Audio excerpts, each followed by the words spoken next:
Ya casi.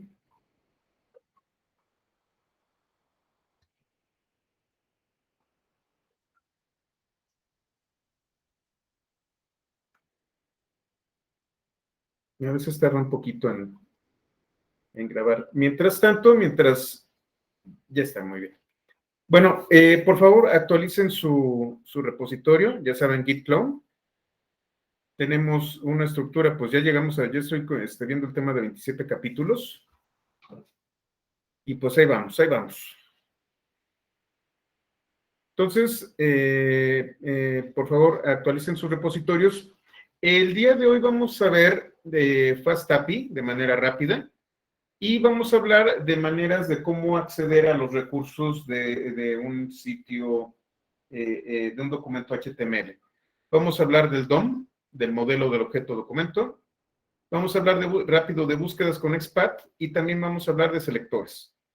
Y ya que tengamos eso, vamos a trabajar con Selenium. Con eso terminamos el tema tanto de APIs como de aplicaciones web básicas y ya entramos de lleno a las últimas partes que tienen que ver con la estructura clásica de cómo es un proyecto de Python, el uso de Moxie Patches, cobertura de código, hablamos de PyTest, que es prácticamente otro tema bastante interesante, completos de pruebas. Vamos a utilizar TOX. Si da tiempo, muy posiblemente trabajemos con ¿cómo se llama? Con Poetry. Vamos a tener una introducción muy básica de Jenkins. Y vamos a ver un poco, si nos da tiempo, vamos a ver desarrollo dirigido por comportamiento. Esta no se las prometo, pero posiblemente sí. Si extendemos al miércoles, seguramente sí, pero déjenme ver, porque sí ya, ahorita sí traigo un poquito de problemas de horarios la próxima semana. Pero bueno, vamos a intentarlo. Entonces, vamos a empezar. Déjenme abro el chat.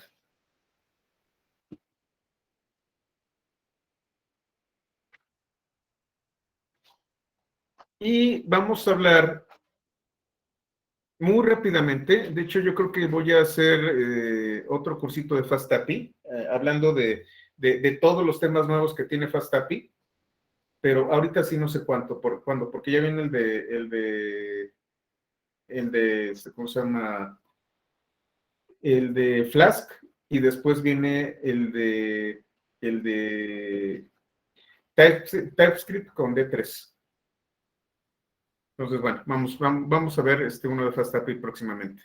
Esta es una pequeña introducción, realmente no vamos a verlo a mucho detalle, pero sí vamos a hablar de algunas características que tiene FastAPI. FastAPI es un framework muy, muy nuevo. Estamos hablando de que debe tener, creo que acaba de cumplir 3 o 4 años, una cosa así. Pero que ha sido adaptado muy rápidamente, sobre todo porque pueden desplegar APIs de manera muy rápida. Y este framework aprovecha muchas de las características modernas de Python 3. De Python 3.6 para acá, FastAPI ha echado mano de estas novedades que lo hacen bastante robusto y fácil de utilizar. FastAPI se basa en otro framework que se llama Starlet, que me permite realizar operaciones asíncronas. ¿Qué significa esto? De que cuando nosotros tenemos un tema de concurrencia, es decir, tenemos muchas peticiones al mismo tiempo, algunas no se logran terminar al mismo momento, quedan pendientes, están en un estado intermedio. Lo que hacen estas comunicaciones asíncronas, bueno, se perdió la señal, se perdió la conexión, y mientras se recupera la conexión, puedo atender otra petición. Y ya cuando se restablece la conexión, entonces continúo con la petición original, sin bloquear al procesador. Y esto me permite atender a muchas llamadas concurrentes, y si se caen, no voy a estar saturando, lo que es el problema que tenemos, por ejemplo, creo que les había comentado alguna vez en la UNAM con la de GAE, que pues hay un momento en donde ustedes tienen a 50,000, no, a 100,000 personas que quieren hacer el examen de ingreso, y todos al mismo tiempo están queriendo entrar y además le están apretando F5, F5, F5, F5. ¿Qué es lo que va a ocurrir? Pues simple y sencillamente el portal de Degay se va a caer. ¿Qué es lo que sucede? Que este portal no soporta la concurrencia. Llega hasta cierto límite y son tantas las peticiones que tiene una negación de servicio su servidor. Estuvimos trabajando durante algún tiempo para ver el tema de generar ahí comunicaciones asíncronas, de bueno, si se queda por ahí trabada una conexión, la dejo de lado, no significa que la deseche, pero atiendo a las demás. Eso es el famoso async. Voy a hacer algunos ejemplos de async-io. Yo creo que van a ser capsulitas para ver cómo funcionan el tema de las comunicaciones asíncronas. Uno de los lenguajes de programación que comenzó con ese tema fue JavaScript. Si ustedes recuerdan, existía una cosa llamada el callback here.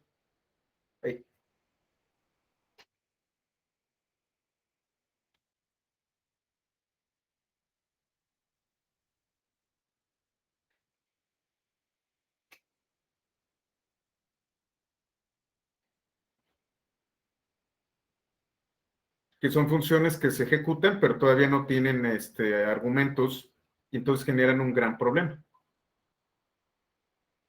Lo que hicieron fue utilizar async y await y promises. Lo que ustedes pueden ver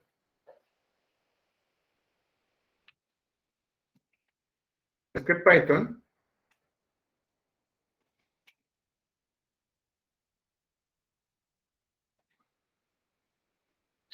no tiene promises, pero sí tiene async y await.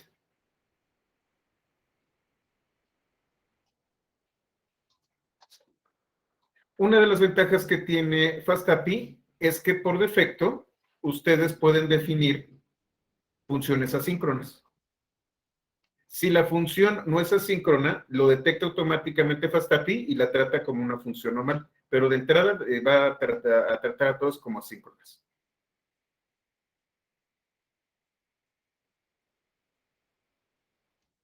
Y hay una especificación que se llama WSGI, es la especificación que le permite a los servicios, a los servidores de aplicaciones como puede ser Django o como puede ser Flask, a conectarse con un servidor, con un gateway, que puede ser Nginx o puede ser Apache. Esto funciona para conexiones tradicionales, pero cuando queremos nosotros conexiones asíncronas, utilizamos ASGI. Ay, ese no me lo conocía de Mesopotamia, no.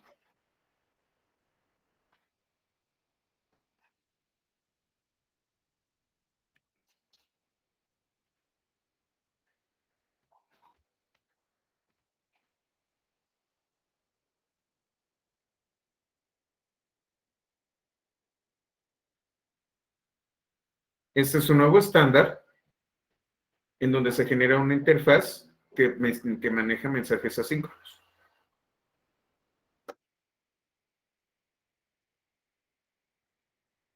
No, es ASGI. Y WSGI es la otra. Entonces, bueno, tenemos un servidor que es capaz de manejar esto que se llama Ubicon. Ubicon es obligatorio que se utilice con FastAPI. FastAPI no puede de manera automática publicar. Tiene toda la implementación, pero necesitan este servidor o un servidor de este tipo para poder ejecutar el código. Seguramente ustedes han de haber escuchado de Unicorn.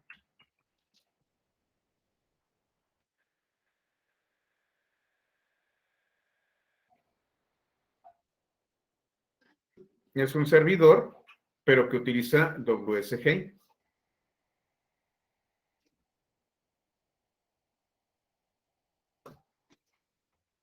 Ubicon, digamos que es un pariente cercano, pero para comunicaciones asíncronas.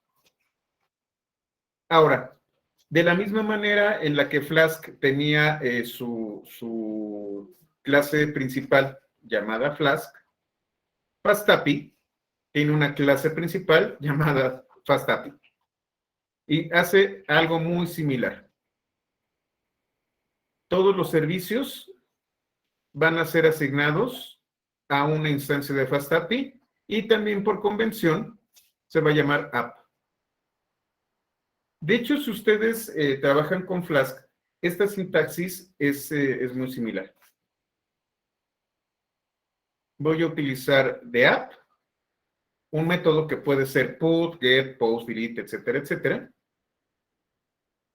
Aquí en este método defino una ruta y si yo voy a enviar una respuesta, yo puedo utilizar un esquema de salida. Si se fijan, esto es un decorador. Y abajo voy a tener una función que puede ser asíncrona o no. Y entonces, método es el método HTTP en minúsculas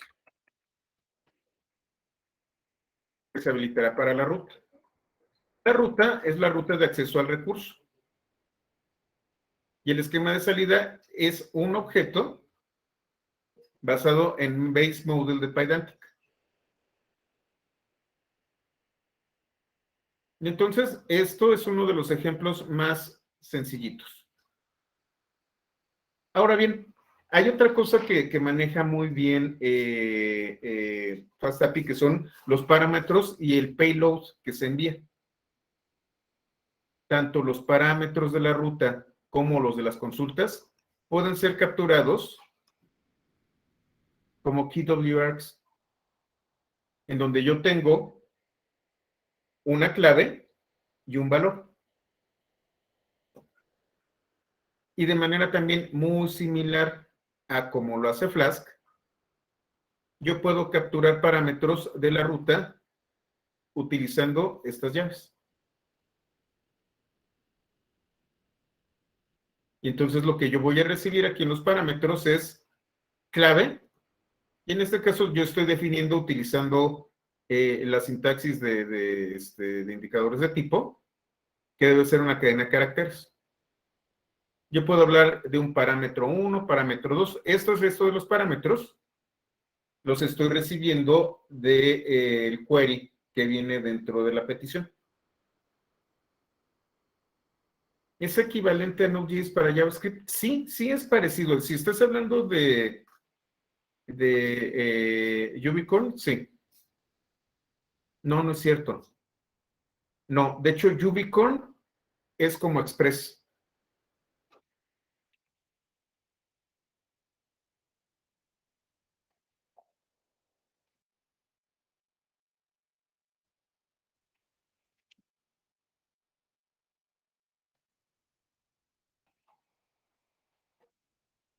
Entonces, Ubicorn es como Express.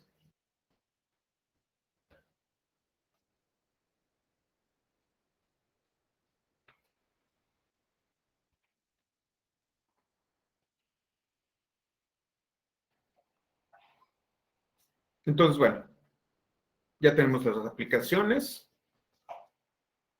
y ya estoy viendo qué argumentos le voy a colocar a la función.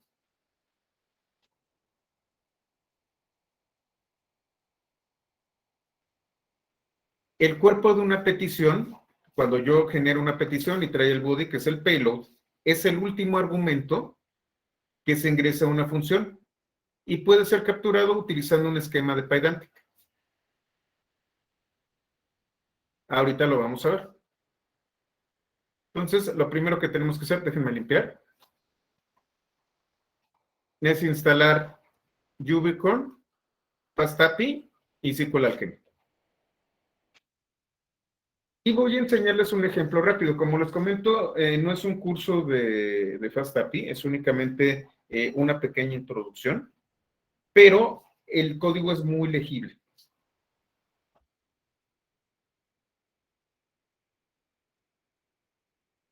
Ya está instalado y en src FastAPI yo tengo el código. tengo esta estructura. Tengo main, en donde si ustedes se fijan, voy a importar la clase list de typing. Si ustedes recuerdan, typing es el que me da estos indicadores de tipo. De FastAPI voy a traer dos elementos. Esta clase que es FastAPI y esta clase que se llama Depends y que se encarga de la gestión de inyección de dependencias. Este concepto no era muy utilizado en Python porque Python es un lenguaje de tipado dinámico y las funcionalidades de la inyección de dependencias pues se diluyen en todas estas funcionalidades. Pero como ustedes están viendo, FastAPI está manejando un tipado estricto al utilizar Pydantic. Depends me permite a mí inyectar dependencias. También voy a dar yo calculo que también voy a hacer un video sobre inyección de dependencias ya con Pydantic y este tipo de cosas. ¿Para qué voy a utilizar esto? Para conectar a FastAPI con la base de datos de SQL Alchemy. ¿Qué otra cosa tenemos? Excepciones. De hecho, no sé por qué lo coloqué dos veces. Una excepción HTTP. Y de SQL Alchemy me voy a traer una sesión para poder conectarme a una base de datos. Tengo CRUD, que es donde tengo las funciones precisamente de altas, bajas y cambios. Tengo Models, en donde yo tengo un modelo que se va a conectar con SQL Alchemy.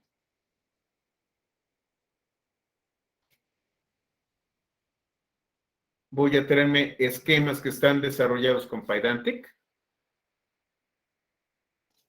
Y tengo aquí Database. Aquí yo defino las características de la base de datos y me voy a traer la sesión local y el engine de SQL Alchemy. Ya con todo esto, lo que voy a hacer es aquí crear mi base de datos.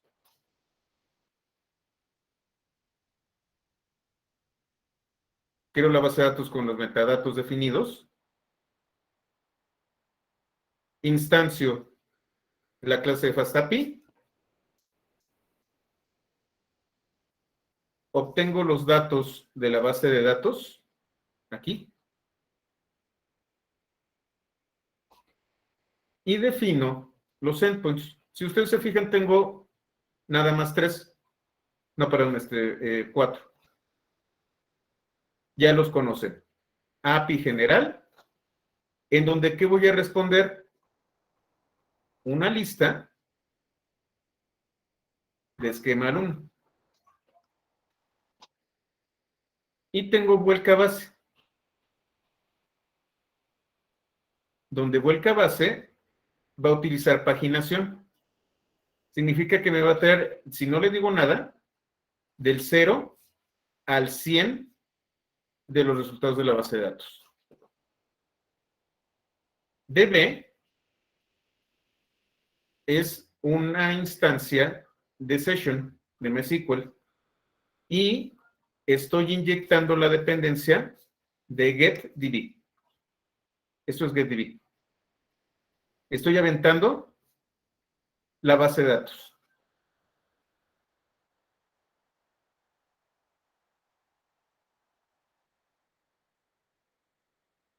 Aquí tengo alumnos y de CRUD voy a tomar la función getAlumnos, donde defino la base de datos y el rango de los datos que voy a llegar. Y voy a regresar los alumnos. Vamos a ver qué hay en CRUD.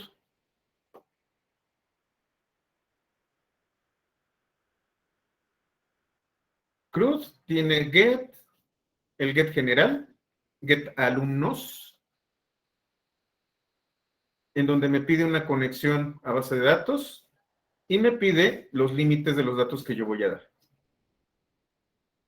Y tan fácil como hacer un query a la base de datos en el modelo y va a medirme del número 0 al 100 de todos los alumnos que están en la base de datos. Esto es paginación. En lugar de traerme todos, si por ejemplo tuviera una base de alumnos de 10,000 alumnos, solamente me traía del 0 al 100.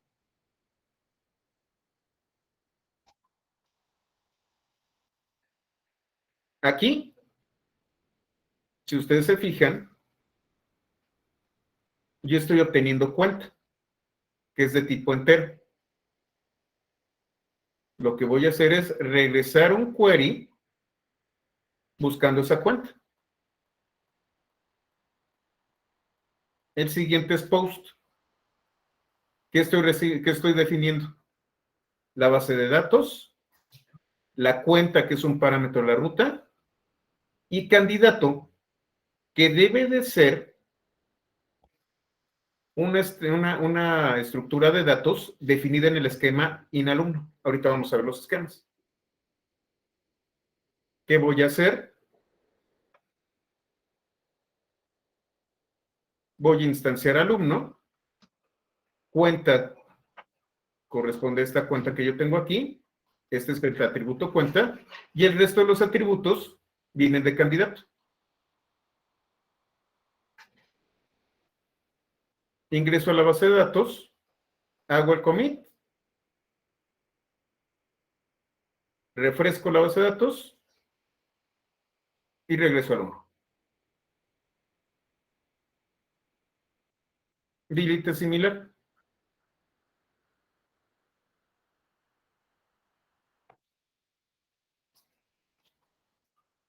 Simple y sencillamente elimino al alumno, hago commit y regreso que ya estuvo. De hecho, no, sí, está bien.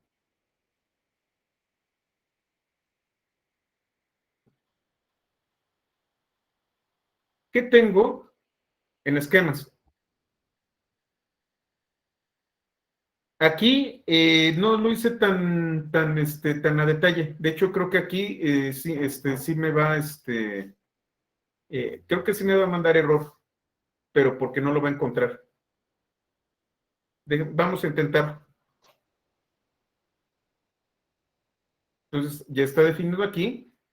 Get, post y delete.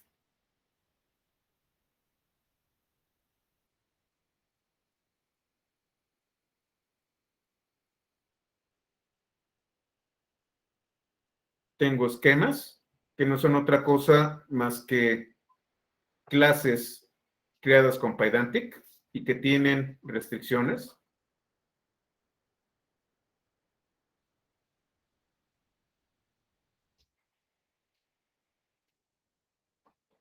Y models,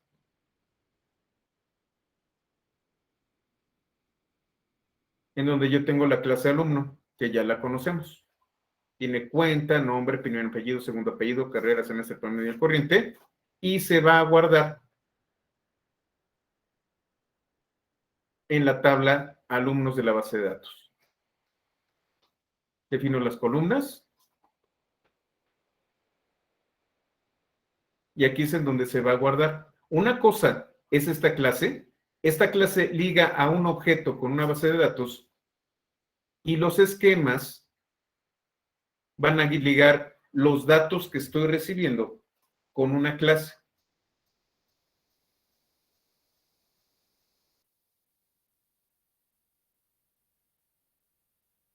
Cuando yo le doy class config o rmmode true, significa de que yo puedo utilizar estos elementos para alimentar a un ORM, que es lo que es SQL.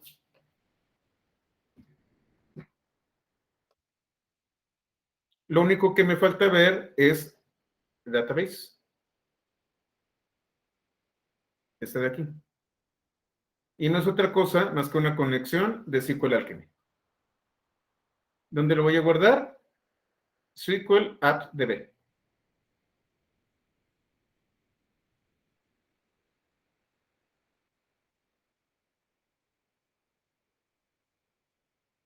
Lo echo a andar.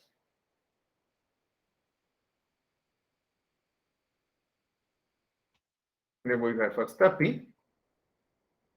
Estoy diciendo que main va a ser la aplicación que voy a estar transmitiendo a todos los puertos y de que en caso de que se caiga, la voy a recargar.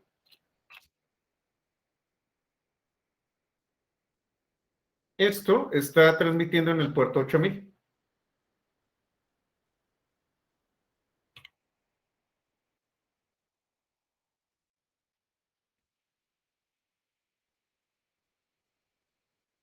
Tengo solamente un usuario.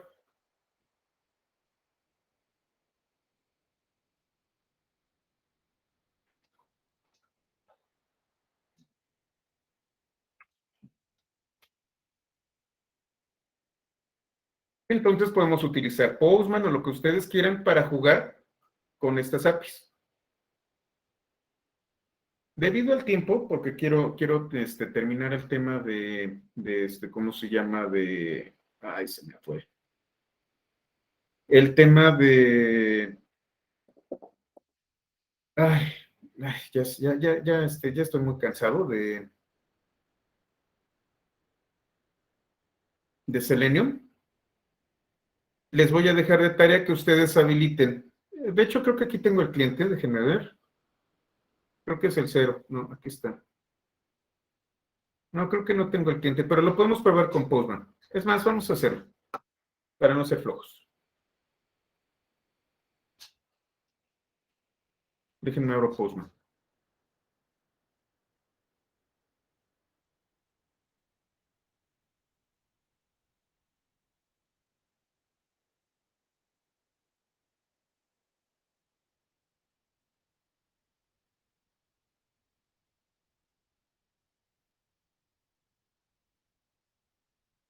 Como estoy utilizando la misma estructura de la colección que vimos ayer,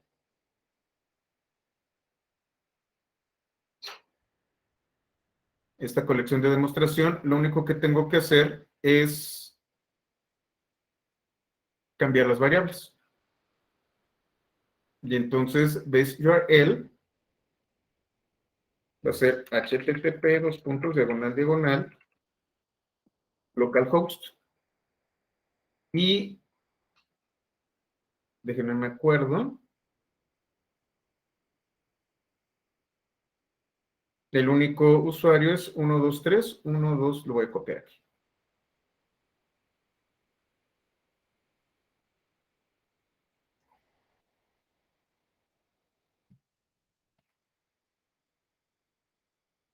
Ya está. Guardo. Y entonces vamos a ver.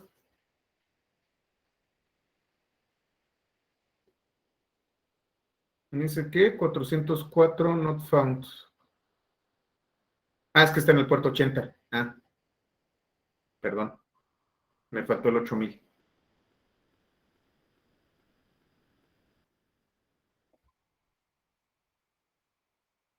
Entonces voy a ver las variables.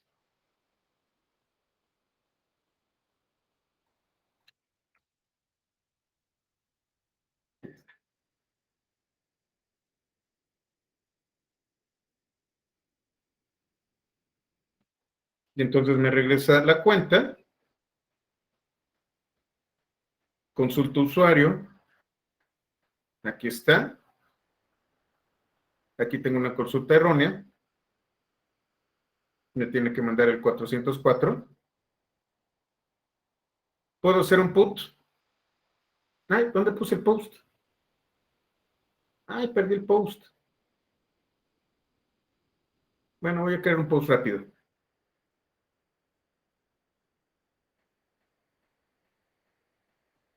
Voy a duplicar el put.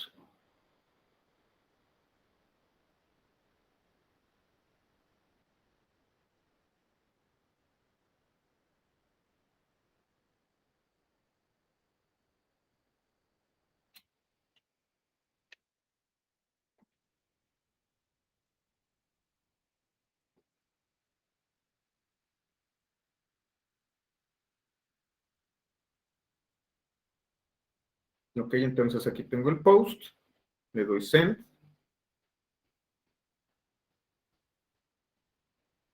Y me dice recurso existente, 400.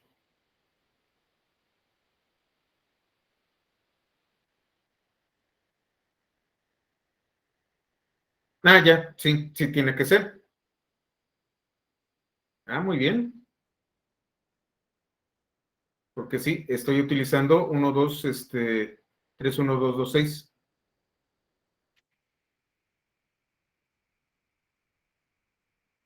1, 2, 3, 4, 5, 6, 7. Ahora sí. Y entonces aquí está. Vamos a utilizar el put.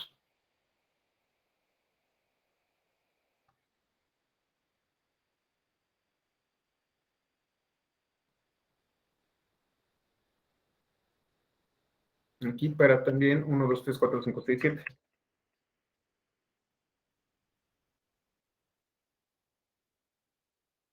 Vamos a ver un put para un sitio incorrecto. 405 no está definido. Qué raro. Vamos a ver aquí. Y le voy a colocar aquí derecho. Y acá todo.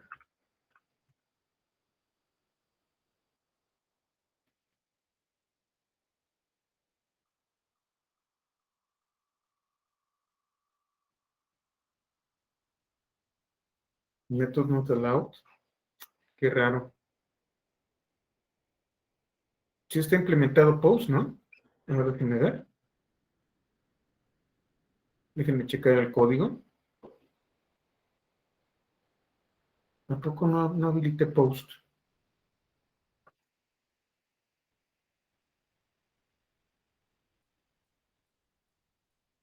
Get post. No, me faltó put. Bueno, vamos a intentar delete.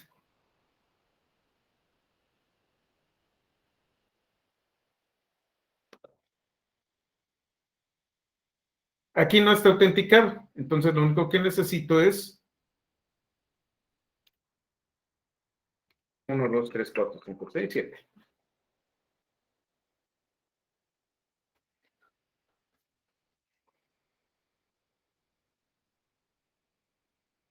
Me regresa no encontrado, pero déjenme ver. Vamos a ver el get general. Aquí está Joaquín.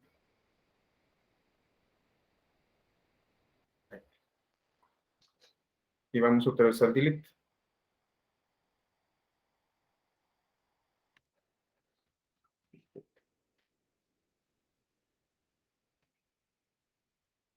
Y ahora sí, 200 lo eliminó. Y en este caso no me regresa nada. Así debe de ser, no debe de regresar nada el delete. Después implemento put. Pero como ven, está todavía más sencillo que... y además, ya sin hacer absolutamente nada más,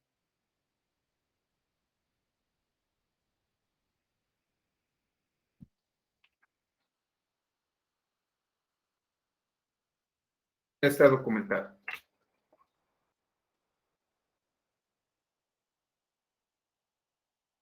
Aquí no puse autenticación, pero ya está documentado solito. Estos son los esquemas. El esquema de carreras, validation error, in alumno y otro validation error. FastAPI ya viene con Swagger UI. Entonces es muy fácil de realizar. La verdad es muy, muy, muy tranquilo generar aplicaciones utilizando este tipo de herramientas. Podemos extenderlas, podemos hablar de comunicaciones asíncronas, de la base de datos asíncrona, de poder realizar muchísimas operaciones de manera mucho más eficiente.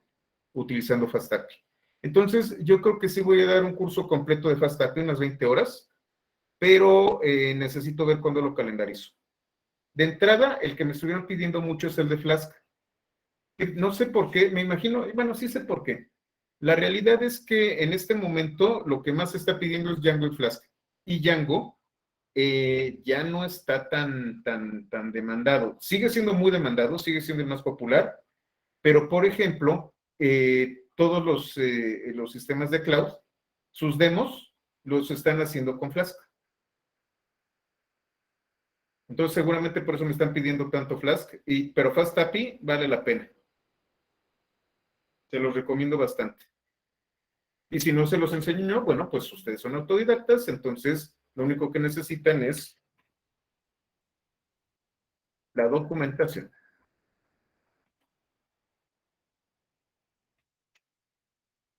Muy bien, con esto terminamos FastAPI en implementación. Lo que vamos a hacer la próxima semana es, FastAPI tiene su framework de prueba y también lo tiene Flask.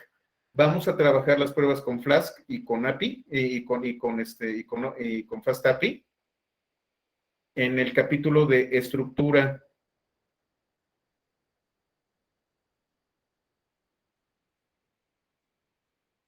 de un proyecto. Aquí vamos a ver cómo se estructuran el proyecto de Django. No les voy a hablar de Django. Bueno, más bien, no hay aquí un proyecto de Django, pero sí les voy a enseñar cómo es la estructura de pruebas. La estructura de pruebas de Flask y la estructura de pruebas también de FastAPI. Vamos a hacer algunos ejemplos muy simples para las pruebas. Luego falta MOPS, cobertura de código, PyTest, TOPS, Jenkins, y a lo mejor si nos extendemos de desarrollo dirigido por comportamiento, pero no se lo prometo a nadie. Déjenme ver. Sí, David, AWS y GCP App Engine utilizan este Flask y creo que también Azure lo está utilizando, ¿eh? Entonces, mucho más que Django. De hecho, las demostraciones que hacen, los tutoriales, utilizan Flask. ¿Por qué? Porque es lo más sencillo. Sin embargo, también FastAPI es bastante sencilla. Entonces, bueno, terminamos este tema y vamos con el siguiente. Estos temas que van a ver ustedes aquí no tienen que ver con Python, sino que tienen que ver con búsqueda en un documento web. Selenium es un recurso que me permite a mí poder trabajar con páginas web de manera interactiva. Si ustedes se van a PY 121,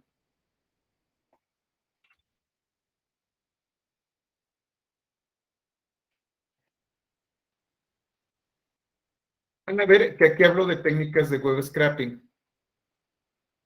Entonces estamos utilizando diversos formatos de archivo. Utilizo Beautiful Soup para traerme un sitio web y poder analizarlo. Utilizo Elementary para manejarlo utilizando herramientas de XML. Y utilizo una herramienta llamada Scrappy para traerme los sitios y poder analizarlos. ¿Cuál es el problema que tenemos con todo esto? De que cuando yo tengo, por ejemplo, una aplicación que pudiera ser, no sé, Angular o que pudiera ser Vue o que pudiera ser mucho jQuery, los sitios son dinámicos. El HTML que yo extraigo no me va a servir de mucho. Yo necesito realizar pruebas sobre un sitio muy dinámico. Lo que tengo que hacer es emular las operaciones de un usuario en un navegador. Lo que hace web scraping es me trae el código, pero no hace emulaciones.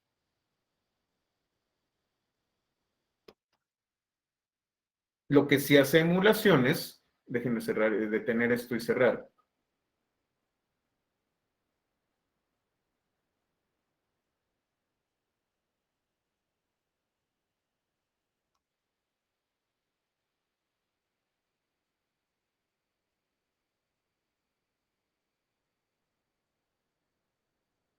es Selenium. Pero para poder utilizar Selenium, yo necesito conocer al menos las bases de cómo acceder a ciertos recursos en un documento web.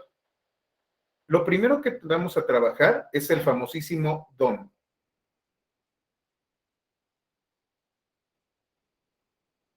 El modelo del objeto documento. Cuando yo voy a configurar ahorita, denme un momentito para configurar el Firefox.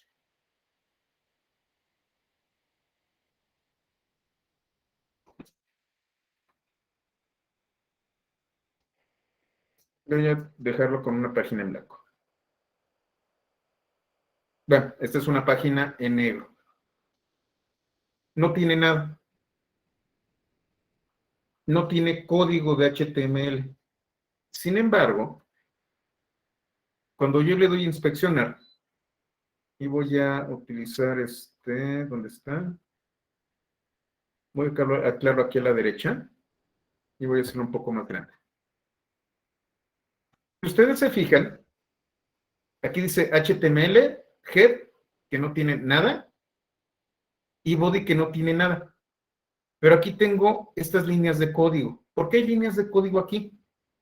Porque estas líneas de código definen un objeto que es un documento. Por eso se llama modelo del objeto documento. Esta página en blanco que no tiene absolutamente nada, de todas formas es un documento.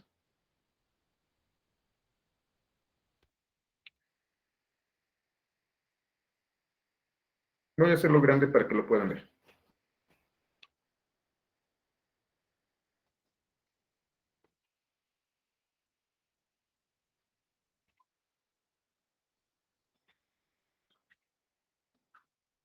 Voy a tomar el documento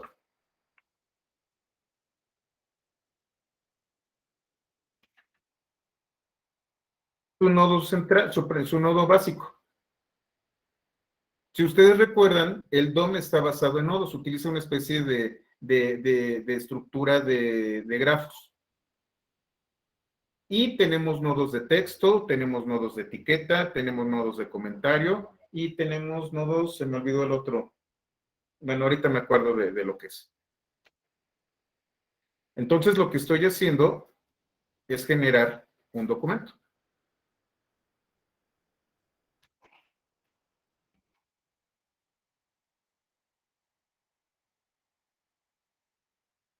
Voy a crear un elemento.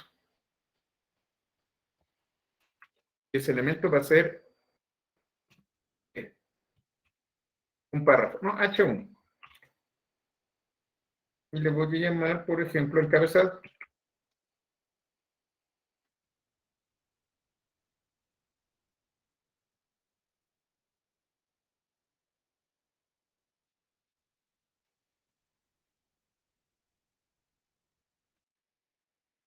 Si ustedes se fijan, aquí no aparece absolutamente nada.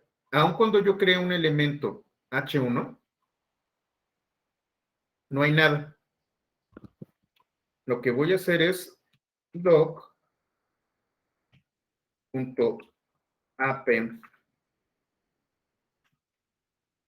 child. Voy a colocar un nodo hijo y va a ser encabezado.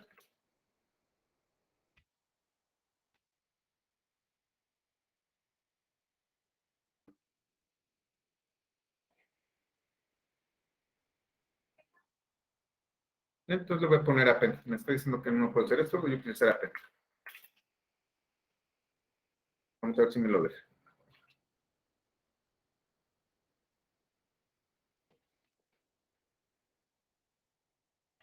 Voy a irlo directo a documento, a document. A ver si así.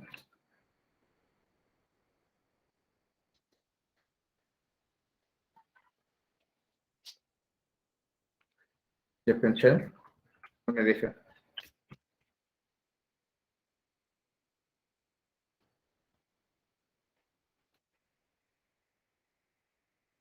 Qué raro.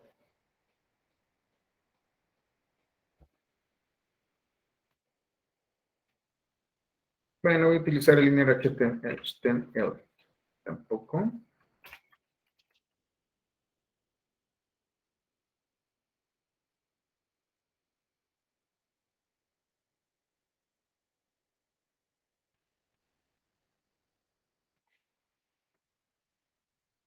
ver, déjenme ver. Ah, ahorita lo añado, denme un segundo, ahorita me acuerdo cómo lo hago. Document.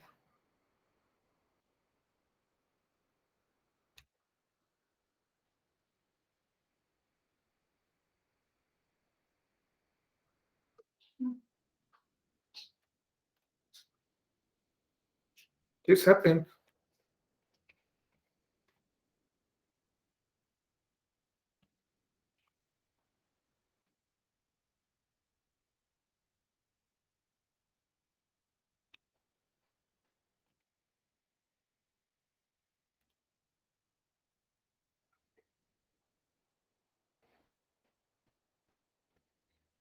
Vamos a ver en un segundo, déjenme ver cómo está encabezado.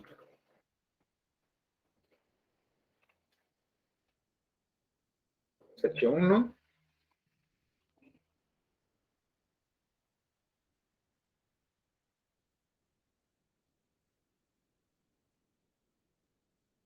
Pues aquí está. A ver.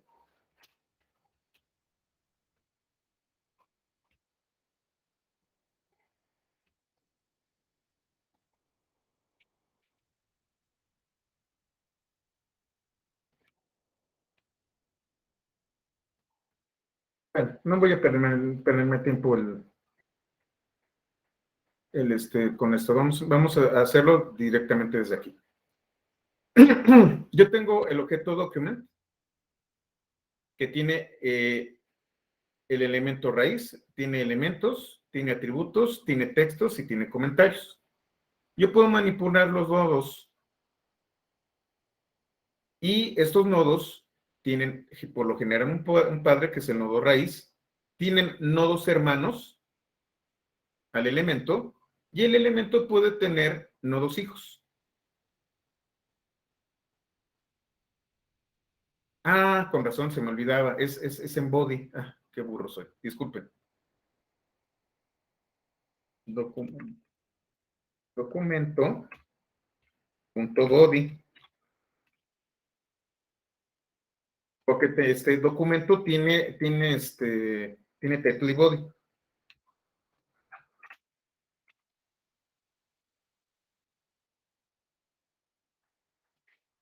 Con razón.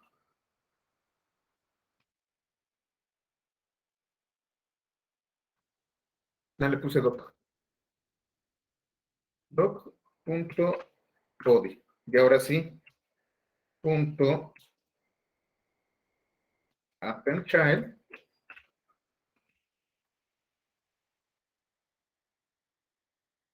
Con razón no me dejaba.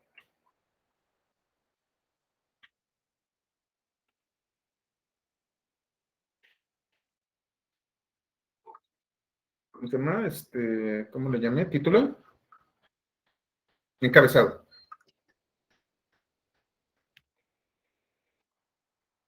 ¿Ya ven? Por no leer mis propios apuntes. Entonces aparece encabezado. ¿Dónde aparece encabezado?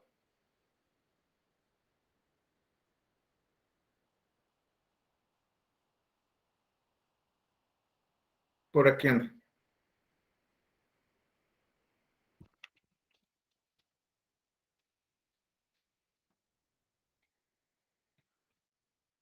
Content igual.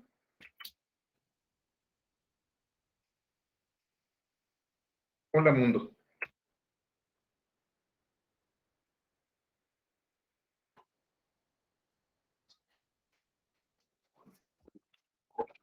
Encabezado.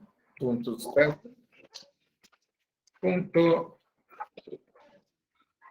Ya tienen las peruchitas.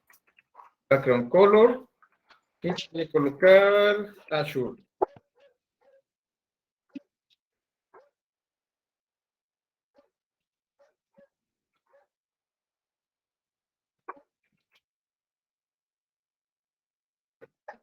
Blue. A ver si lo tiene.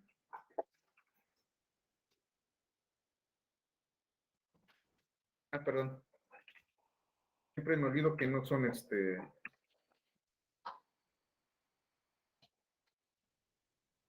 que no son paréntesis, sino que son afirmaciones.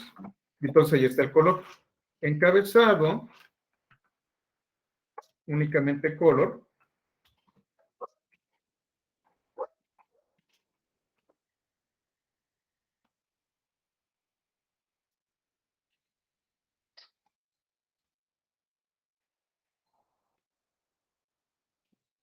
Entonces, yo puedo generar a través del DOM cualquier elemento e inclusive lo puedo modificar. Puedo cambiar su estructura, puedo hacerlo visible, invisible, puedo añadirlo, puedo eliminarlo. Eso es lo que hace precisamente un framework como jQuery o como lo hacen aquellos que ya les platiqué. Al final de cuentas, el elemento principal, el elemento base para crear todos estos contenidos es el DOM. Si ustedes entienden cómo funciona el DOM, cómo funcionan los elementos hijo, los atributos y todo esto, ustedes pueden desarrollarlo directamente de JavaScript puro. No tienen que meterse con nada más.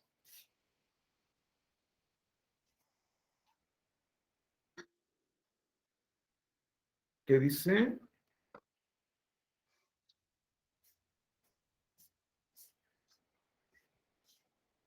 Ah, ok.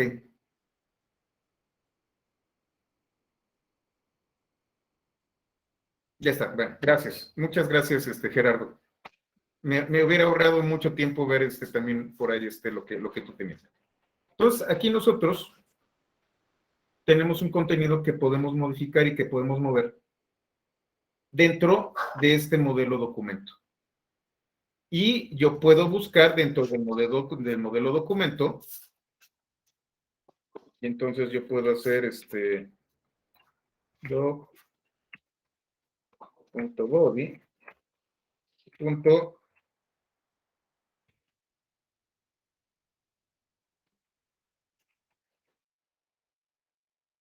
attribute, attribute node, get elements by class name, by tag name. Yo puedo obtener elementos utilizando su etiqueta, su identificador, su clase, y los puedo identificar.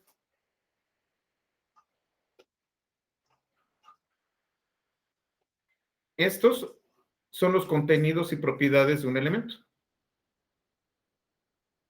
Y entonces aquí hay un ejemplo. Esto es HTML. Entonces yo tengo get element by ID y busco contenedor 1. Contenedor 1 es esto de aquí. Y dentro de este contenedor tengo, bueno, dentro de este div, tengo otro div que es ejemplo 1. Elemento 1 es ejemplo 1. ¿Y qué voy a crear? Voy a crear un elemento que va a ser un párrafo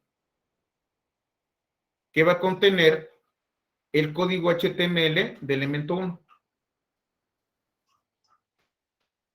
Va a tener esto, texto de ejemplo, B entre mayor que y menor que, y luego y luego hasta aquí, hasta la I. Si yo le doy Shift Enter a esto, coloca el párrafo aquí. Otro ejemplo, tengo aquí contenedor 2 y ejemplo 2.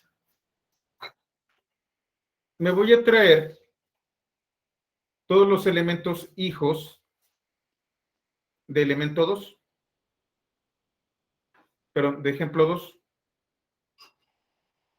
que son texto ejemplo, con efectos y luego más efectos. Y voy a generar un párrafo para cada uno de ellos.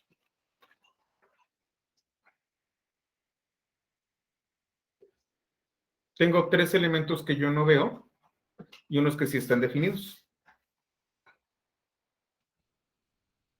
Puedo crear elementos con create element y generarles contenido. Y yo puedo acceder a ciertos elementos con get elements by name, get elements by ID y by class name.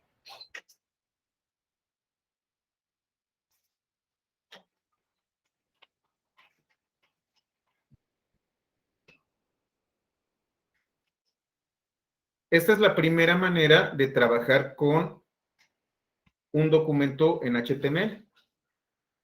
Hay otra manera que es utilizando búsquedas con XPath. XPath es un lenguaje de W3C y aplica a los documentos XML. Antes de HTML5, HTML estaba basado en XML. Después de HTML5, la especificación es distinta, no está basada en XML, no tiene DTDs, por ejemplo. Sin embargo, sigue pudiendo ser compatible con XPath.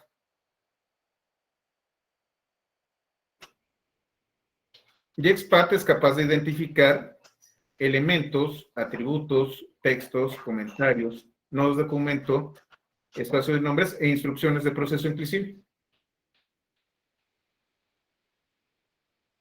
En HTML, elementos, atributos, texto, comentarios y nodos de documento.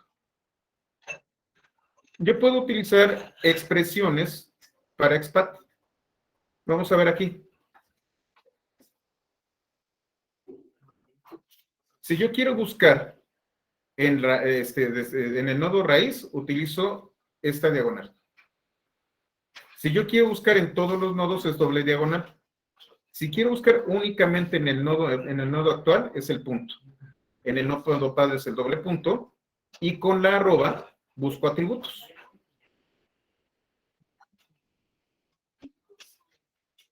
Así voy a buscar Bookstore en todos los nodos. Aquí Bookstore, desde el raíz. Aquí dentro de Bookstore voy a buscar Book. Book en todos los niveles. Bookstore en todos los niveles debajo voy a buscar Book. Y aquí voy a buscar aquellos elementos que tengan el atributo lang.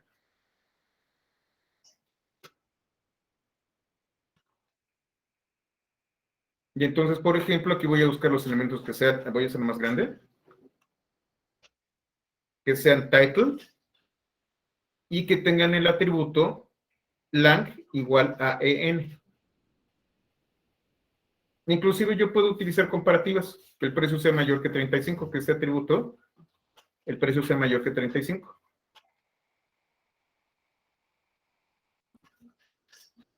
También tengo wildcards, etcétera, etcétera. Esta es la otra manera de buscar. Y hay una última manera.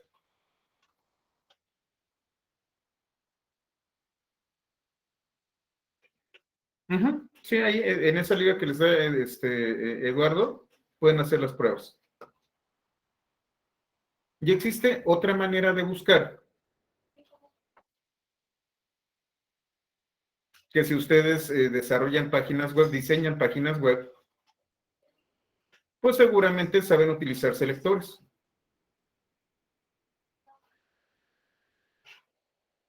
Aquí pueden ver una referencia de los selectores. Los selectores normalmente utilizan un elemento. Si tiene punto, se están refiriendo a una clase.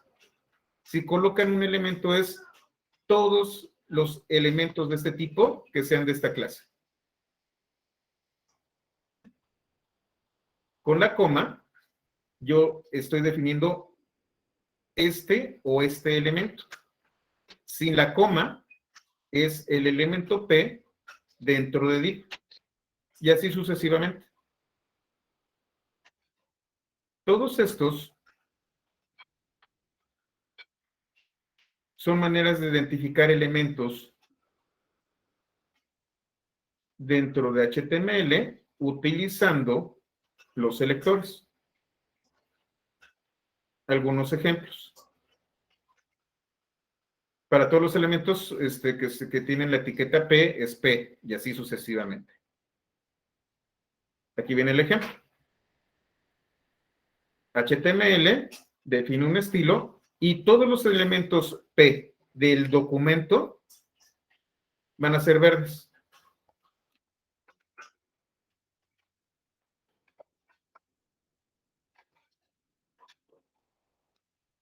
Ahora van a ser especial claro. Otra vez van a ser blancos. puedo utilizar el atributo ID. Con el signo de gato, estoy hablando de una ID en particular. Tengo esta ID que es ejemplo 3.1. Y entonces, aquel elemento que es ejemplo 3.1, color de fondo azul, ancho 50, alto 50 y color blanco. ¿Qué estoy haciendo? Un cuadrado.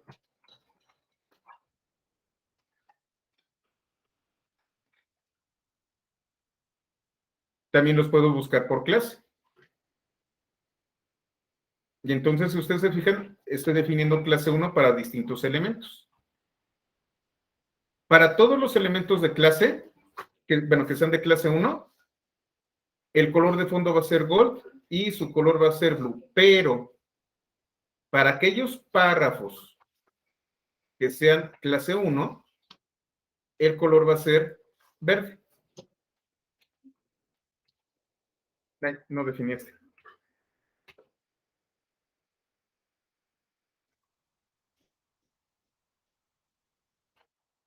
Y entonces, si se fijan, H4 no es párrafo. Entonces, por eso la letra es azul. Este es un párrafo normal que no tiene ninguna clase. Pero si se fijan, dentro de este párrafo, tengo un span que también es de clase 1. Este span se diferencia del párrafo.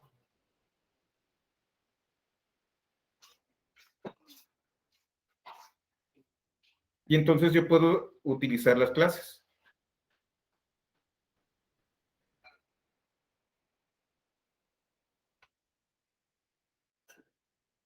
Y yo puedo buscar un atributo. Entonces aquí tengo varios elementos en donde peso cambia.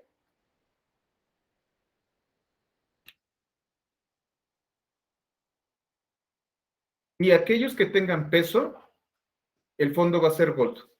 Pero si peso es 10, el fondo va a ser azure y el color rojo.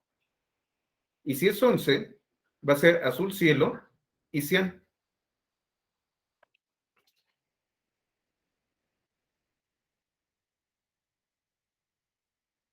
Y entonces yo puedo hacer esto. Así es como selecciono elementos utilizando los selectores. P y A de color red, de color rojo. Aquí es todos los párrafos y todas aquellas ligas, todos los anchors.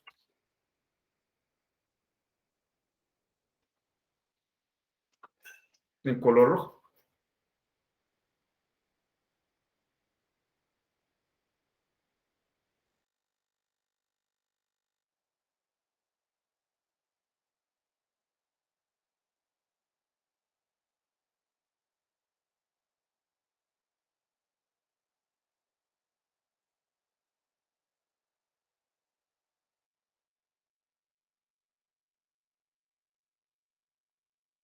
Un elemento li son amarillos.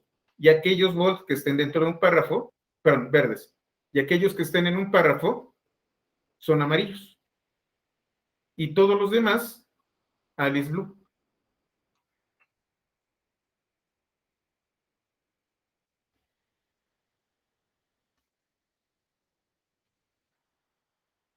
Estas son las reglas para poder utilizar selectores.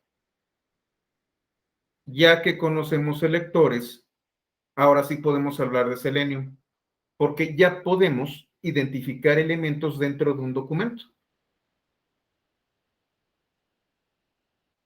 Y aquí es en donde viene un poco de complejidad.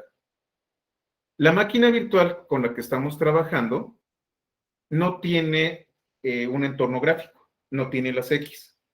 Yo tengo que generar un entorno gráfico para poder utilizar un navegador. De hecho, lo que hace Selenium es utilizar un navegador como Chrome o como Firefox o como Safari y simular que es un usuario. Entonces, de entrada, tiene que funcionar dentro de un entorno gráfico. Si ustedes lo tienen que hacer, Si ustedes tienen que hacerlo con esta máquina virtual, sí, así es. Puede ser headless, pero de todas formas necesitas un entorno gráfico, Leonardo. Lo que yo tengo que hacer es crear unas X virtuales.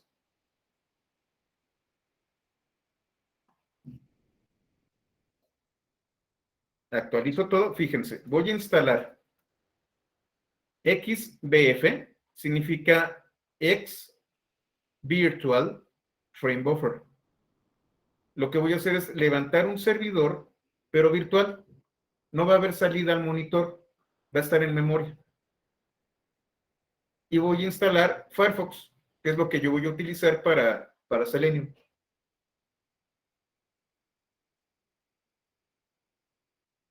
Esto solamente se hace una vez. Instala todo. Defino un servicio para mi servidor X virtual.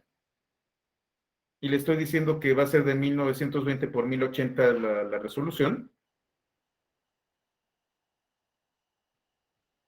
Simplemente lo copio. Aquí me aseguro de que efectivamente se copió. Lo habilito y lo inicio. Esto solamente se hace una vez y lo hacen ustedes en servidores que no tienen X. Si ustedes van a instalar esto en una máquina virtual en Google Cloud o en AWS, tienen que habilitar las X. Si no, no va a funcionar Selenium. Vamos a ver si efectivamente está funcionando. Esto está en verde, significa que está corriendo bien.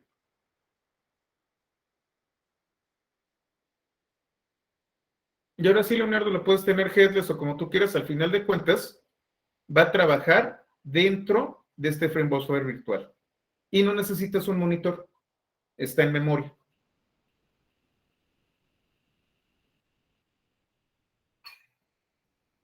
Esto es únicamente para Linux. Si ustedes utilizan un entorno Windows, este es totalmente utilizable. Si ustedes están utilizando Ubuntu directamente, también lo pueden utilizar porque tiene entorno gráfico, pero el servidor en donde yo estoy haciendo este trabajo no tiene X. Y no le voy a colocar entorno gráfico, simplemente voy a habilitar.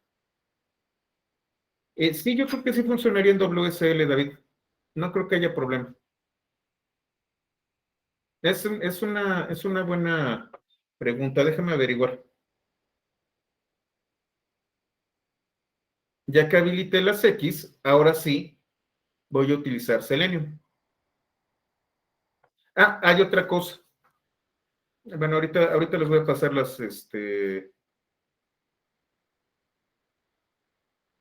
Selenium está escrito en Java. Aquí está la documentación de Selenium WebDriver. Como les comento, Selenium es una herramienta que lo que va a hacer es emular a un usuario usando un navegador. Y afortunadamente, Selenium tiene una implementación en Python. Aquí está la documentación.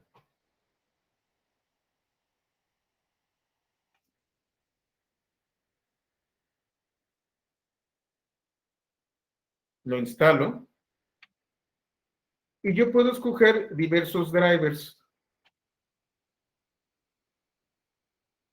Puedo utilizar el de Google Chrome, el de Mozilla, el de Microsoft Edge, el de Safari, inclusive, pero no lo hagan por el amor de Dios, el de Internet Explorer.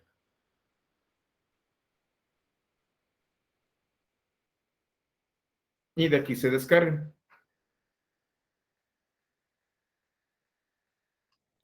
Ahora bien, para que yo pueda utilizar Selenium dentro de un entorno Linux headless, necesito definirlo.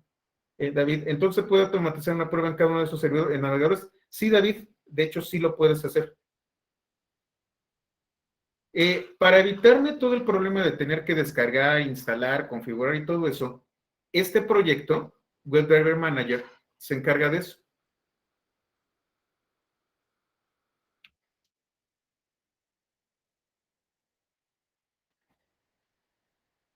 y voy a ejecutar Selenium. Voy a colocar aquí.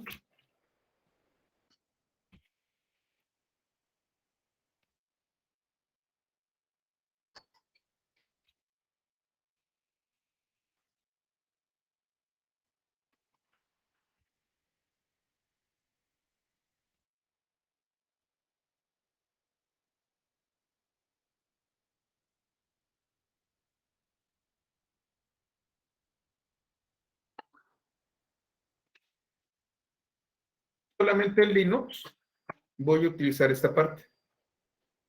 Voy a habilitar un dispositivo de despliegue virtual que va a ser una instancia de display. Debe ser que no va a ser visible y que su tamaño es de 800 por 600, pero lo puedo hacer del tamaño que yo quiera. Y con esto, ¿pasó? Ah, no me sale. Déjenme ver dónde está.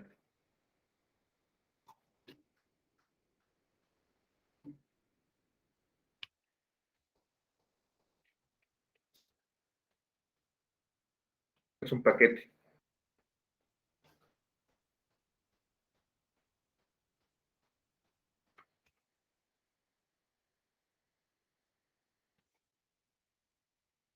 Perdón, se me olvidó instalar.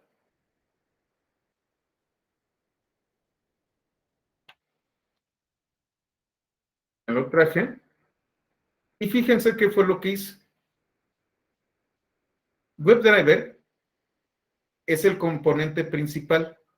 Este es el usuario. Y este usuario va a utilizar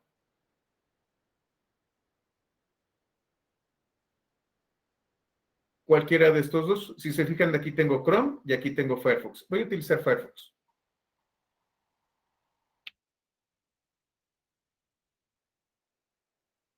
Si yo no lo tengo, lo va a descargar, lo va a colocar en la ruta, etcétera. Es más, si se fijan, no hay un Gecko Driver para el browser en caché. Obteniéndolo, descargándolo, ya lo guardé y ya está listo. Entonces, WebDriver me evita la fatiga de tener que andar buscando por todos lados los drivers instalados, lo sé de manera automática.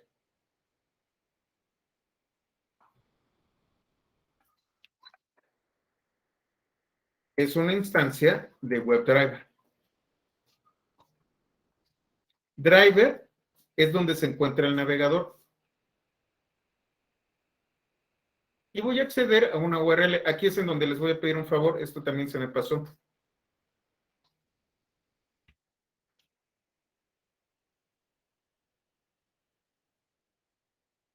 Voy a pasarles en el chat.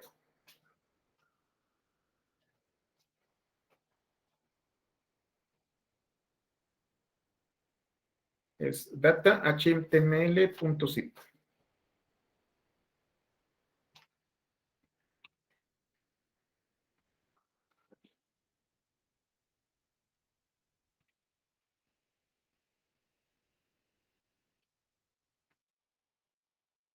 Aquí tengo un sitio.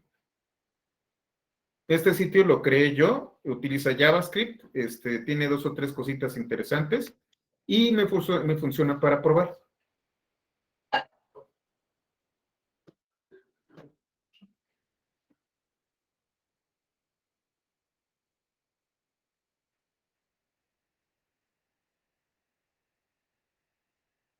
Ah, sí la regué. Bueno,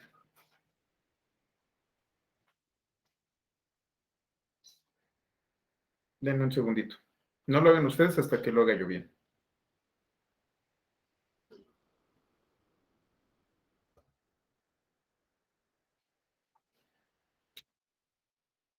Es menos D, ¿verdad? Denme un segundo. Hay tantos comandos que ya...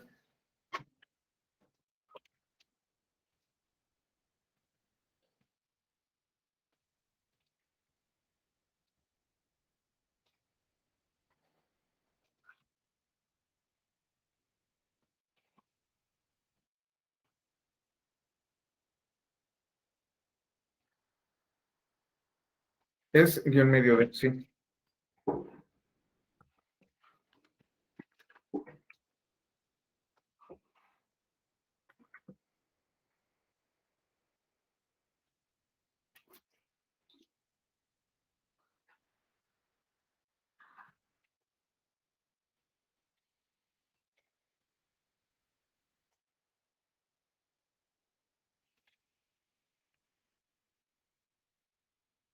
Lo que voy a hacer es mandarlo a donde esté el Apache funcionando.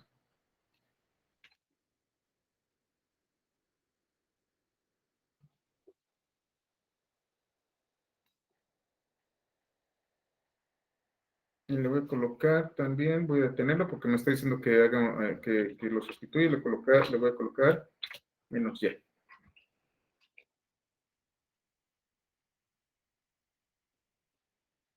El menos y que es, creo que es ese. F.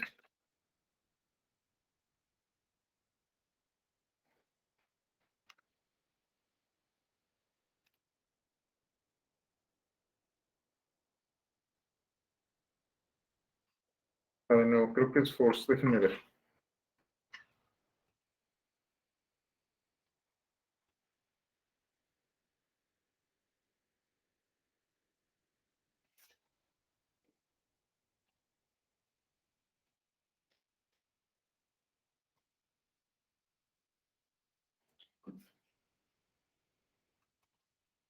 Es bien medio eso, déjenme lo checo.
Bueno, en su caso sí lo pudo hacer bien. Les voy a colocar la instrucción.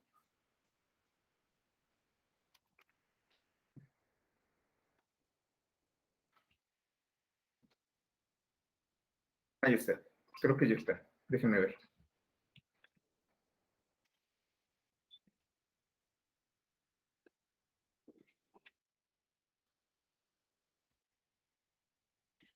Me había olvidado que no había copiado el contenido.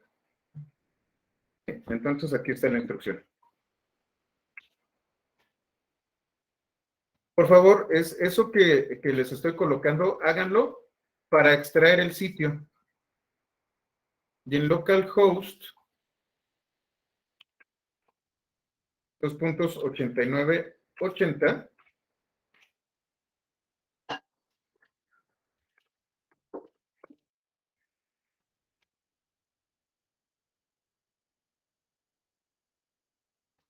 déjenme ver por qué no está.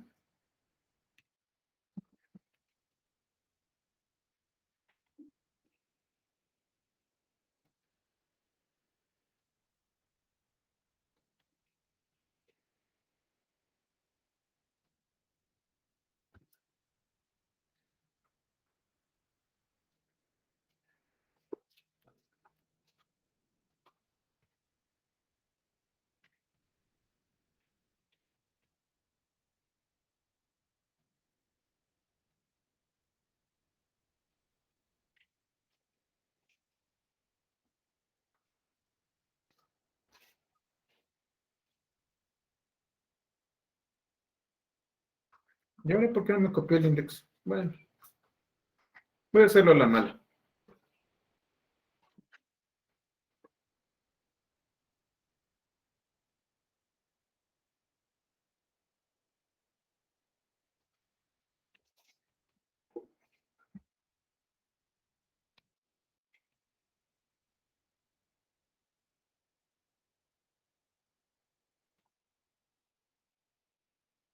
Voy a eliminar todo.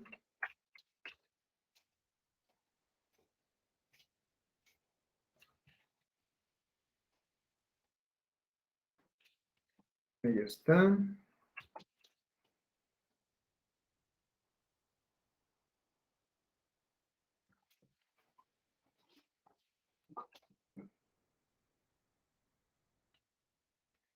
Lo está dejando.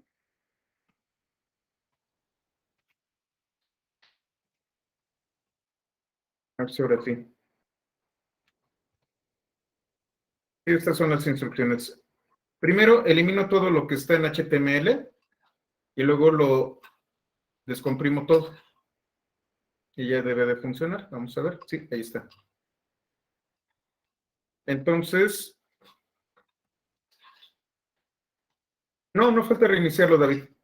Elimino todo lo que está en el directorio y luego lo descomprimo.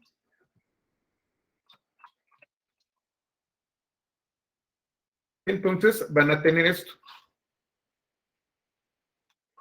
Es un sitio totalmente ficticio.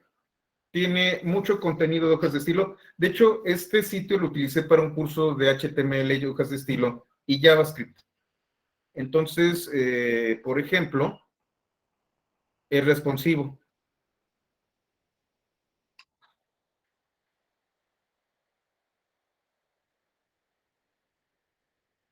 Todo esto está hecho con CSS. No hay nada de JavaScript aquí. Donde hay JavaScript es aquí donde dice reservaciones.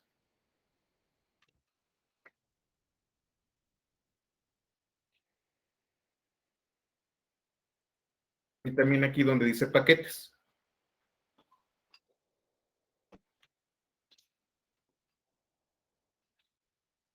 Y donde dice mesas. Y como ven, yo tengo que hacer interacción, tengo que mandar datos y escribir y cosas por el estilo. Este es un muy buen ejemplo para poder utilizar Selenium. Entonces, vamos a trabajar. Ya tengo el sitio. Y lo primero que voy a hacer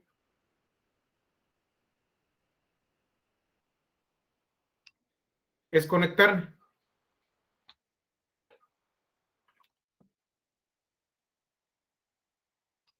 Ya lo que me hice aquí. Ya lo que Ron me mandó.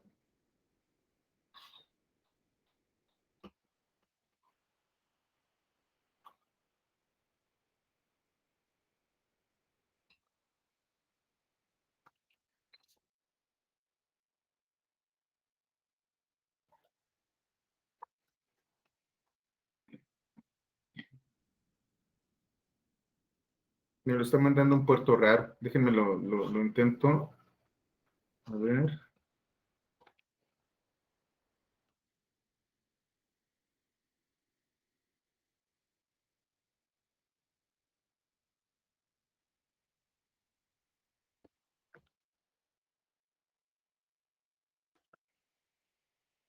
¿Por qué no me lo permite?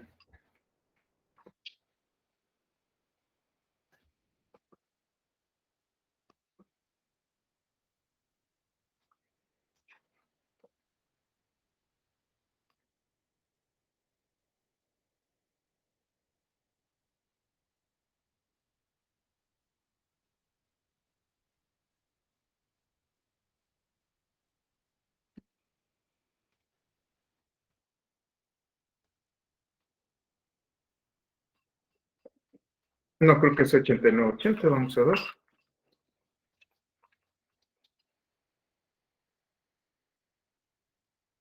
No. Bueno, voy a traerme el de Pythonista.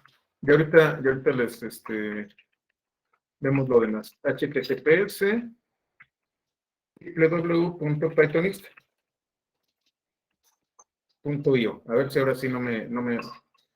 Otra vez.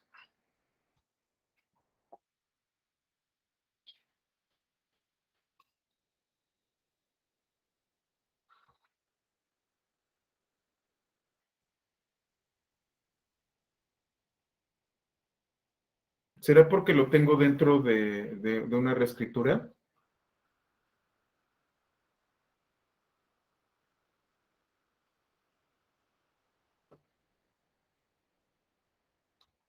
Quizás es porque lo tengo en la máquina virtual. Déjenme le vuelvo a intentar.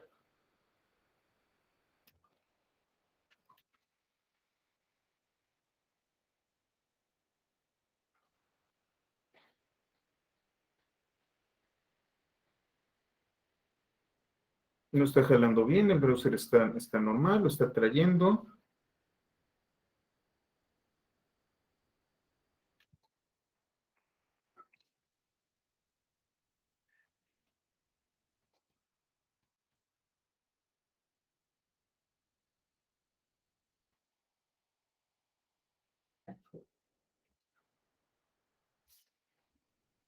¿A usted les está pasando este error también?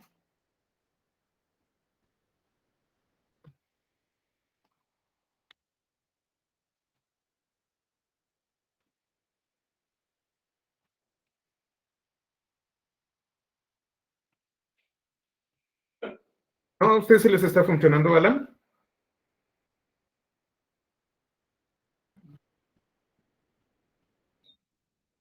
Uy.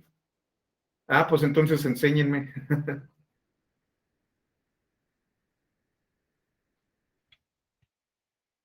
Porque se conecta y les digo paso a paso y ustedes lo van siguiendo. Ustedes se van a conectar a localhost. Además, déjenme, me salgo y a ver si volviendo a entrar a la notebook funciona bien.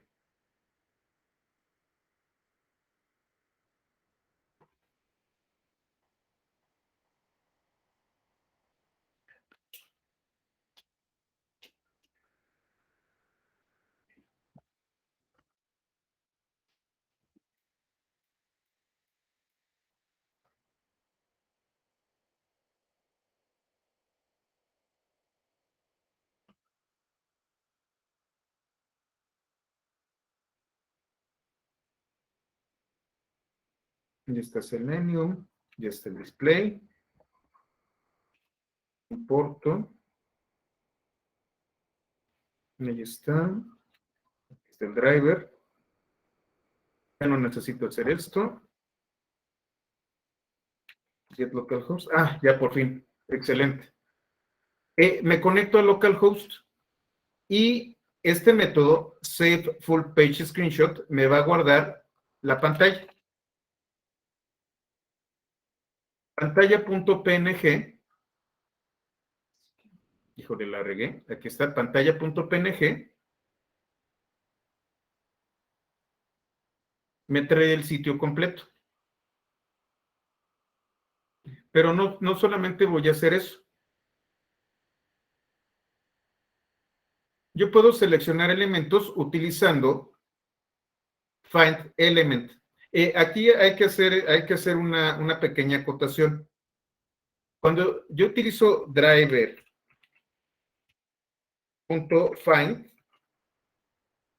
voy a encontrarme by class name, by CSS selector, by ID, etcétera, etcétera. Si ustedes los utilizan, por ejemplo, tag name, les va a mandar un error de que se están volviendo obsoletos. Y les está sugiriendo que solamente utilicen find element. En algún momento, estos métodos van a ser eliminados. Pueden utilizarlos todavía bajo la advertencia de que ya los van a hacer obsoletos y los van a desechar. Entonces, la sintaxis correcta es driver find element, tengo el parámetro by y un valor que va a ser el criterio de búsqueda. Y en by van a utilizar expat, CSS selector, class name, ID, tag name, link text y partial link text. Sí, efectivamente, Alan, no hay que hacer deuda. Todos estos elementos son instancias de web element. Y entonces, por ejemplo, yo voy a buscar el elemento body. Si ustedes se fijan, es web element. Lo que voy a hacer a body es llamarlo sitio. Y si saco un screenshot,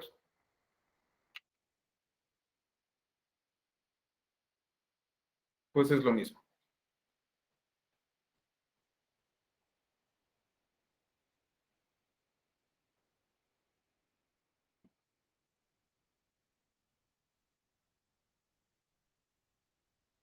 Aquí está pantalla y creo que así se llama la cosa esta.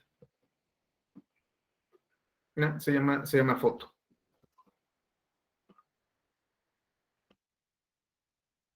Aquí está.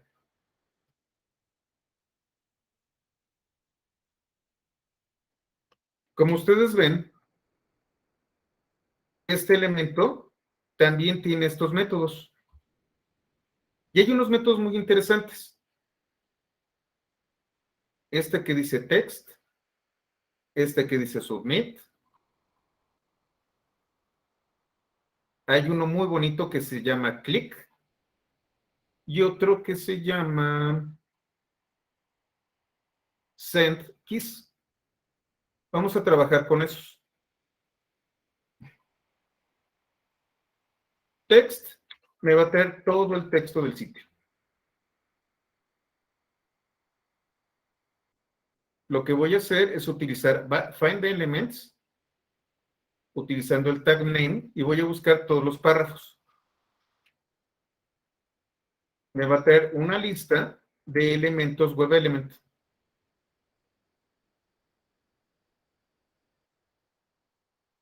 Con esto, yo los voy a imprimir y voy a colocar estas rayitas para diferenciarlos.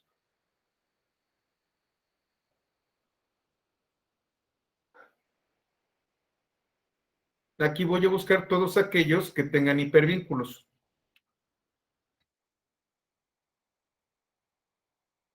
¿Cómo lo estoy haciendo? Con un selector de CSS.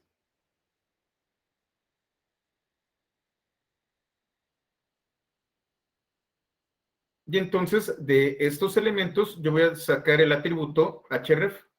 Y entonces voy a listar todos los hipervínculos, incluyendo el del correo electrónico. También puedo utilizar expat. Y entonces voy a buscar aquellos elementos que contengan el texto menú.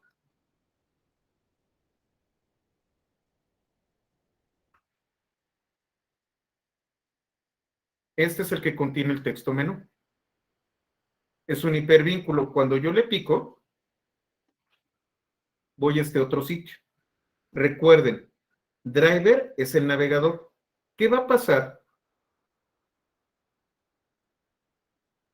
Lo selecciono. Ahí está menú. ¿Qué pasa si yo le doy clic a este elemento? Es un hipervínculo. Cuando yo le doy clic, es como si en el navegador lo seleccionara.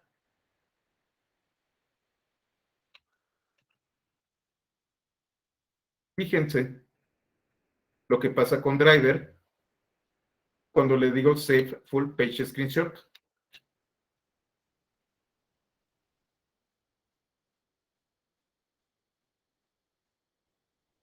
Ahora el navegador está en el menú.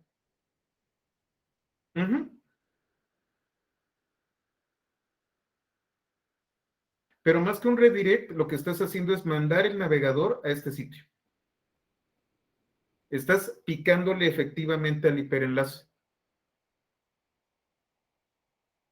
Yo puedo manejar las ventanas. Entonces, lo que voy a hacer es buscar ahora reservaciones.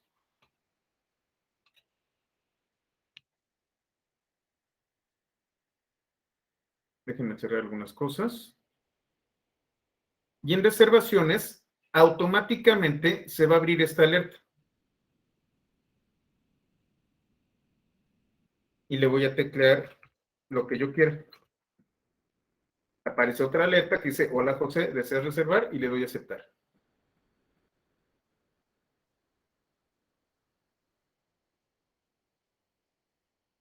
Ya tengo reservaciones y le doy clic. Si yo trato de hacer un screenshot,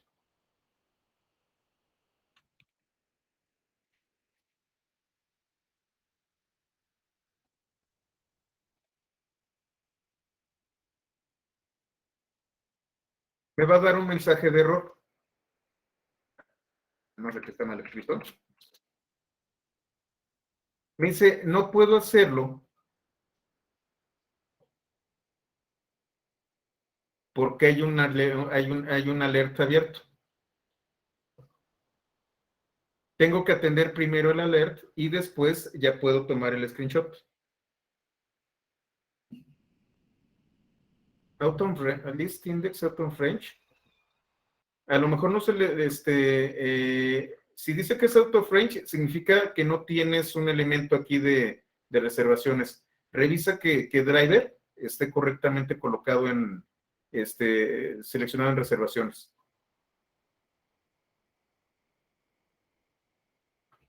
Lo primero que tengo que hacer es moverme a la alerta. Switch to me permite moverme entre ventanas.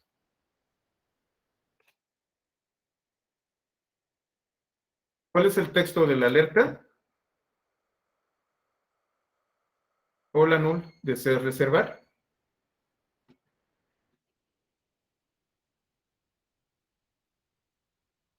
En este caso,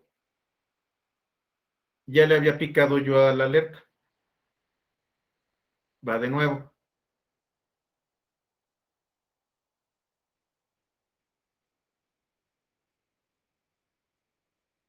¿Dónde está? ¿Dónde está? ¿Dónde está?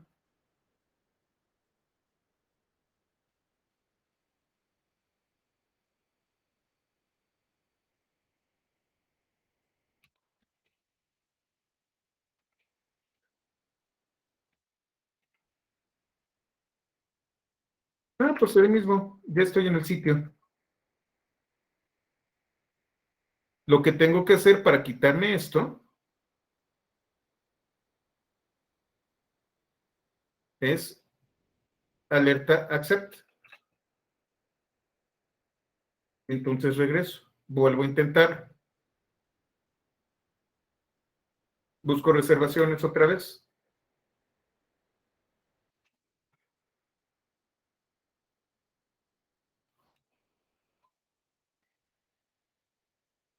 No hay clic. De aquí me voy a driver.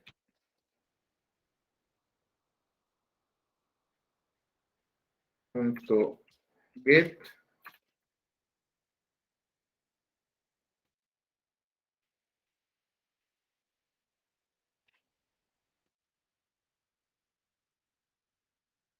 Ahora sí, busco reservaciones. Ahí debe de estar. Le doy clic. Me voy a la alerta. La alerta dice, por favor, escriba su nombre. Le voy a colocar aquí Pythonista.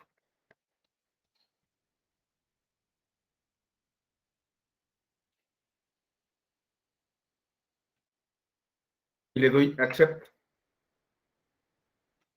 Se abrió otra alerta. Me vuelvo a ir a ella. Y cambió.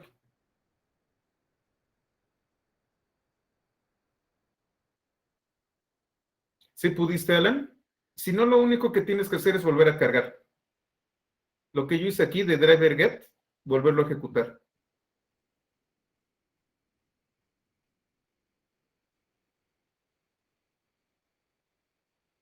Le doy a aceptar.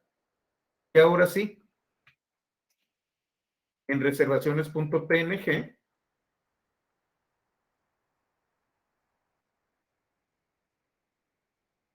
tengo reservaciones.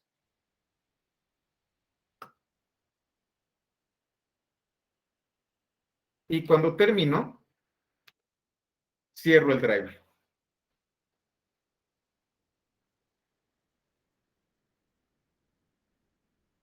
Entonces, Selenium lo que está haciendo es justamente emular un usuario. Yo puedo programáticamente hacer ciertos pasos sobre un sitio en particular. Yo puedo llenar formularios, puedo picar botones, puedo moverme y mover el mouse y hacer como que estoy colocando el mouse sobre un elemento en particular y puedo tomar un pantallazo que demuestre que efectivamente está ocurriendo. Entonces puedo hacer pruebas sobre una interfaz web. Y esto es solo una pequeña parte. Puedo hacer todavía muchísimas más cosas. De hecho, Selenium WebDrivers es un curso como de otras 20 horas. Lo malo que, efectivamente, qué bueno que lo dice Leonardo. Al final de cuentas, pues lo que está haciendo es ser preciso. Entonces el clic es en el centro del elemento. Así es, Leonardo. Entonces, Selenium nos permite realizar este tipo de pruebas. De hecho, Alan, Selenium se lleva muy, muy bien con Jenkins, pero muy, muy bien. Entonces, tú puedes de manera automatizada probar los elementos básicos de una página web. Si pasan, entonces los pasas a las siguientes pruebas. Y entonces ya estás haciendo una prueba de interfaz.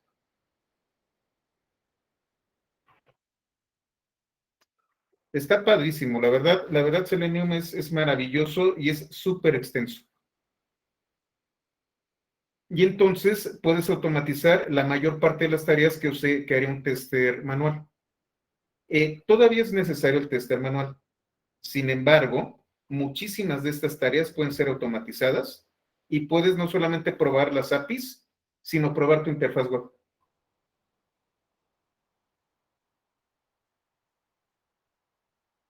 No lo sé, Abel, déjame averiguar. No, no se van a morir los testers, pero sí se van a tener que especializar. De hecho, eso es algo que justamente estamos platicando, no voy a decir el nombre, estamos platicando con un cliente. También estoy dando este curso dentro de la organización y es a la conclusión a la que llegué. Los testers necesitan saber ya ¿cómo se llama? De expat, tienen que saber cómo funcionan los selectores, tienen que saber cómo funciona Python para poder hacer este tipo de cosas. ¿Por qué? Porque no es que ya tienes esto y ya tienes lo que tú querías,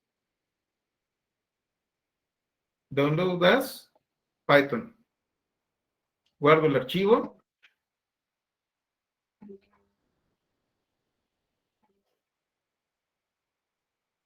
Lo único que tienes que hacer es un par de asserts.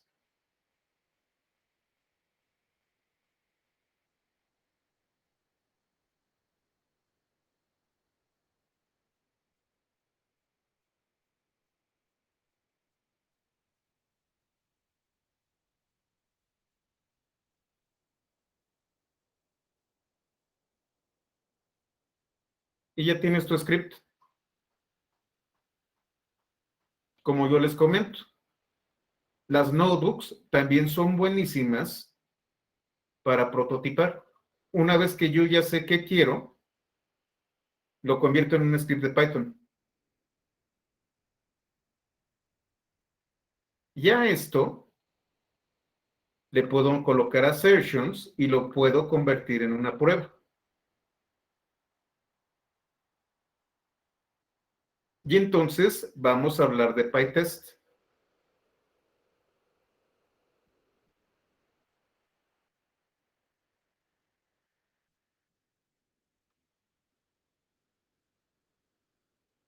¿Ya ven para dónde va esto?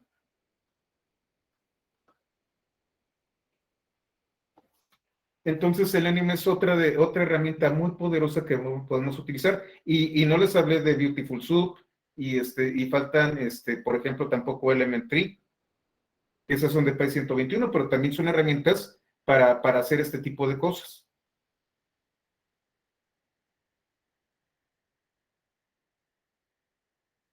Al final de cuentas, todo esto lo tenemos en el cinturón para hacer pruebas. Si a mí me lo preguntan, en lugar de Postman, yo utilizaría requests, pero cada quien tiene sus gustos. Sí, no, no, de hecho, Gerardo, vamos a seguir lunes y martes. Este fin de semana voy a estar haciendo una máquina virtual nueva que tenga ya preinstalado Jenkins. Selenium, pues ya vieron que ya se pudo. Y vamos a trabajar lunes y martes.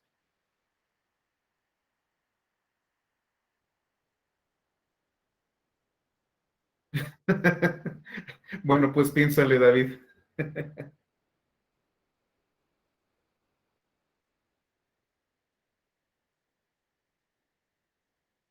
Sí, puede tener clases efectivamente y utilizas unit test, Brian. Depende de lo que tú quieras. Si te gusta la programación orientada a objetos, también puedes generar ahí tus clases y tus métodos.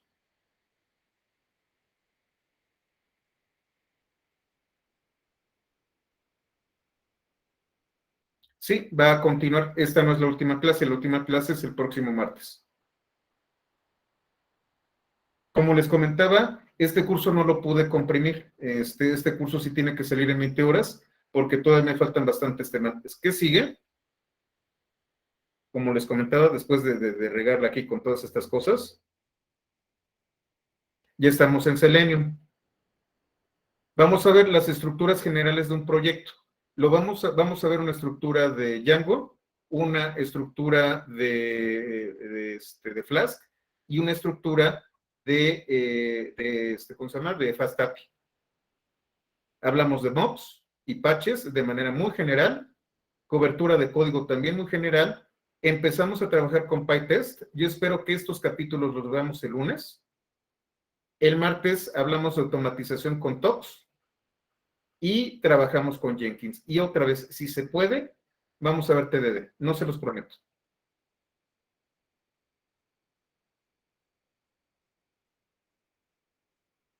Y con eso terminamos. Y ya a partir de aquí, pues estamos entrando al tema de DevOps y de integración y entrega continua. Y entonces ya vienen los temas de microservicios, ya vienen los temas de contenedores, los temas de Kubernetes, vamos a hablar de gestores de APIs, total, todavía falta un montonal. Sí, yo también lo quiero porque se los quedé a deber. Entonces, déjenme ver, esta semana estuvo muy cansada y con la vacuna estuvo todavía más, pero déjenme ver si puedo darme el tiempo de trabajarte de...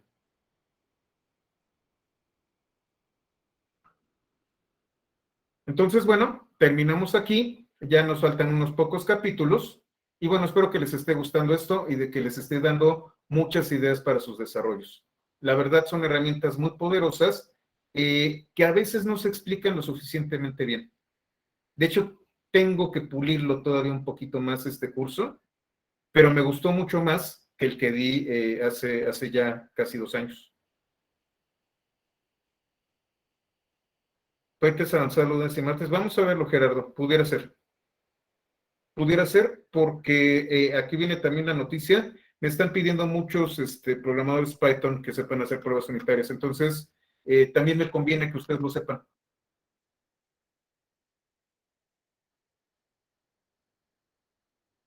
Entonces vamos a trabajarlos. Entonces, bueno, terminamos con esto, termino de grabar y nos vemos el próximo lunes. Muchísimas gracias.